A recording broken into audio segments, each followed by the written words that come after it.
Di game kali ini itu antagonisnya itu sebuah boneka yang tinggi. Dia dikenal boneka jahat dan menyeramkan, dan dia selalu meneror anak-anak di sebuah taman bermain. Nah, kali ini gue dapat request dari teman-teman buat suruh ngebahas game Poppy Playtime, dan kayaknya ini cukup menarik dan kayaknya bakalan gue bahas di video ini guys. Tapi sebelum gue lanjut, seperti biasa buat kalian belum subscribe, silakan kalian tekan subscribe di bawah ini, dan jangan lupa kalian tekan lonceng ya teman-teman, agar kalian tidak ketinggalan update video terbaru setiap hari gue upload guys ya. Oke, so tanpa berlama-lama langsung saja seperti biasa kita mulai. Let's go. Di awal game kita diperlihatkan sebuah iklan yang ada di TV. Mari kita dengarkan bersama-sama guys.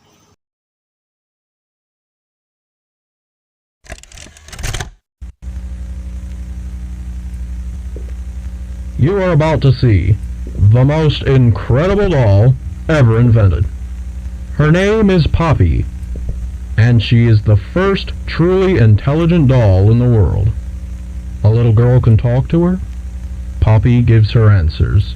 She is the first doll actually able to have a conversation with a child. Hard to believe? Just watch. Playtime! Poppy's as lovable as a real girl, and she talks like one too. Hi, my name is Poppy. I love you.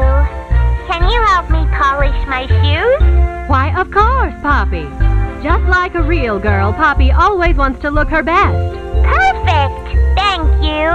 Her hair is sturdy and won't come out when you brush it, and smells just like a poppy flower. Is there anything else you'd like to say, Poppy? I'm a real girl, just like you. What's the time? Playtime!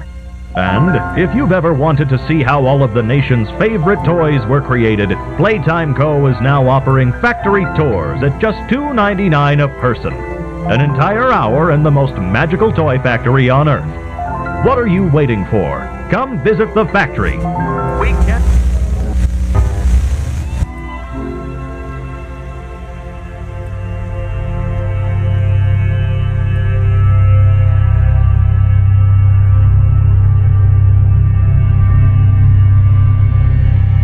Setelah kita mendengar iklan tersebut, ternyata iklan tersebut adalah sebuah iklan yang memproduksikan sebuah boneka mainan yang bernama Poppy. Dan dia katanya adalah seorang boneka gadis yang nyata dan bisa berbicara dengan seorang anak katanya guys. Dan di iklan itu juga ditunjukkanlah seseorang yang telah berani mencoba berbicara dengan boneka tersebut. Dan ternyata benar semua pertanyaan dari dia pun dijawab cuy. Bahkan semua permintaan si Poppy itu telah diwujudkan sama si orang ini guys. Mulai dari menyuci sepatunya, membersihkan rambutnya, dan lain-lain gitu. Itu baru masuk ke dalam gamenya guys. Di sini karakter kita berperan sebagai penyusup yang ingin membuktikan apakah Poppy Playtime ini benar-benar bisa melakukan pembicaraan dengan seorang anak atau tidak. Untuk nama penyusupnya ini gue kasih nama sebagai Govin aja guys ya. Jadi si Govin ini nekat untuk memasuki gedung yang sepertinya sudah tutup ya guys ya, karena di situ sudah malam cuy. Dan disitulah karakter kita mulai menelusuri dan jalan-jalan di dalam gedung tersebut. Jadi setelah kita mulai menyusup dan menelusuri gedung tersebut, kita pun menemukan sebuah fakta yang mengejutkan. Dan tentunya menjelaskan siapa itu sebenarnya si Poppy. Jadi sebenarnya si penyusup yang kita mainkan ini merupakan seorang mantan karyawan atau mantan pekerja yang berada di pabrik ini. Dan tujuan dia ke sini adalah mencari tahu kemana karyawan-karyawan lainnya pergi. Karena katanya sudah 10 tahun para karyawan-karyawan itu pun menghilang tanpa jejak. Ini ada suratnya ya. Di surat itu tertulis kalau 10 tahun yang lalu ada beberapa orang atau karyawan yang telah bekerja di pabrik ini menghilang guys. Tapi nyatanya kita masih di sini. Temukan bunganya gitu katanya.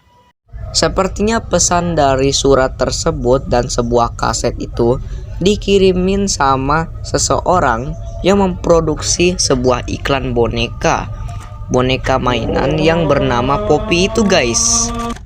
Dan kayaknya mereka itu sengaja memperkenalkan si Poppy ini sebagai boneka paling hidup daripada boneka yang lain ya kan, yang sekedarnya hanya mati. Karena begini guys, satu, Poppy bilang di situ kalau dia tuh asli sama seperti kita, sama kayak dia ya, manusia gitu loh. Ini menjadi sebuah misteri nih, apakah dia itu manusia yang dirubah jadi mainan atau apa ini. Lalu di akhir iklannya kita diperlihatkan ada sebuah pintu yang berlogokan bunga. Nah itu kemungkinan ada beberapa karyawan yang katanya menghilang sama seperti yang dituliskan di surat tersebut. Makanya si pekerja ini atau si Govin ya, karakter kita itu masuk ke dalam pabrik ini. Hal pertama yang kita lakukan adalah menemukan sebuah kaset. Lalu kita play dulu videonya ya.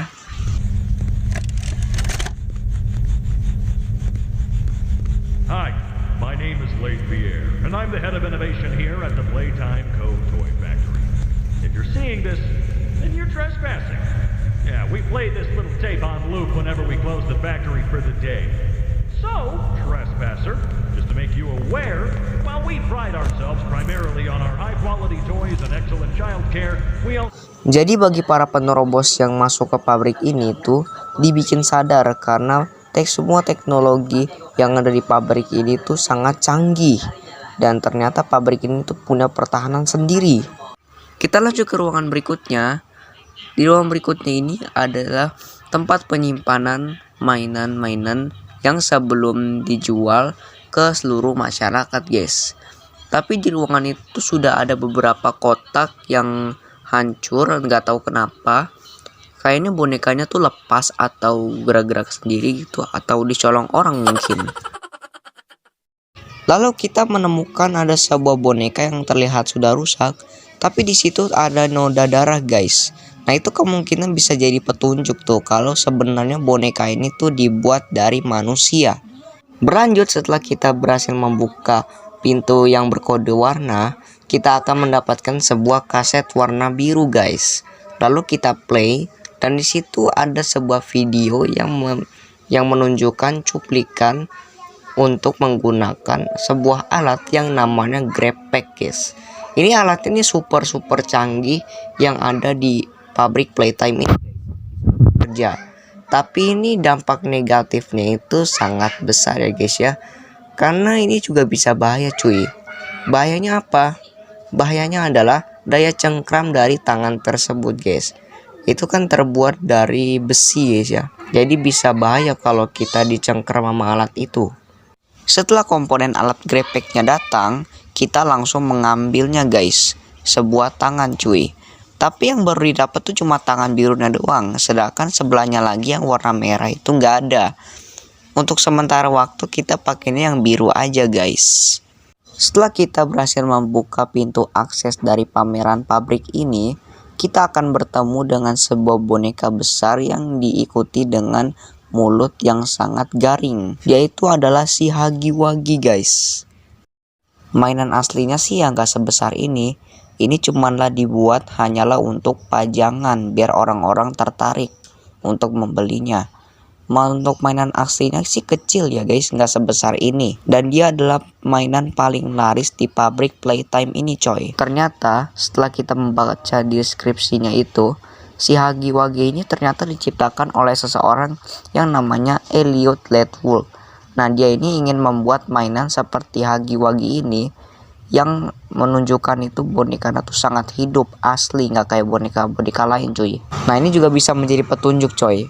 Katanya dia ini tuh pengen banget punya boneka yang benar-benar asli hidupnya guys. Saat kita ingin membuka ruangan akses lain menggunakan tangan biru itu menyebabkan sebuah dampak yang dampaknya itu adalah listriknya itu terputus guys. Jadi kita harus menyambungkan listrik dulu guys ke ruangan listrik. Ini untuk alatnya lumayan canggih juga ya. dia juga bisa menghantarkan listrik seperti kabel.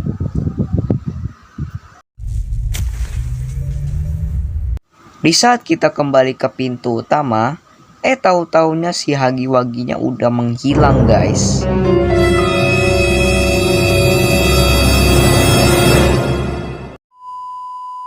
Ini kira-kira kemana nih si Hagi-Waginya ya? Positive thinking aja guys ya. Mungkin dia kebelet kencing gitu, capek dia berdiri terus di situ. Namun ternyata si Hagi-Waginya tidak jauh dari kita guys. Ternyata setelah kita telusuri di berbagai ruangan, tahu-tahu si Poppy sering muncul di tempat ini guys. Ini kebetulan dia lagi nggak ada aja nih. Jadi buat kalian yang pengen ke tempat ini tuh harus hati-hati guys. Kadang-kadang si Poppy munculnya juga dari sini coy. Nah kalau kalian perhatikan di ruangan ini, itu ada tulisan untuk menolong. Mungkin itu maksudnya untuk menolong pekerja atau karyawan yang katanya menghilang itu guys. Pada akhirnya kita berhasil memasuki pabrik dari Playtime. Dan di situ kita menemukan banyak sekali boneka yang berserakan. Tapi anehnya nih boneka itu terlihat mempunyai ekspresi kayak manusia guys. Ekspresinya sedih.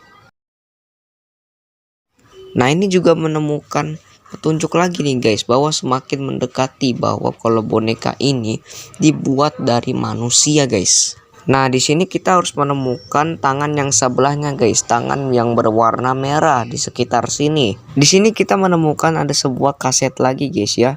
Di sini kasetnya itu tuh nggak terlalu penting sih, karena sebenarnya itu videonya hanya menunjukkan bahwa orang-orang yang bekerja ini tuh nggak tahu apa yang dia kerjakan, alias bego gitu kan.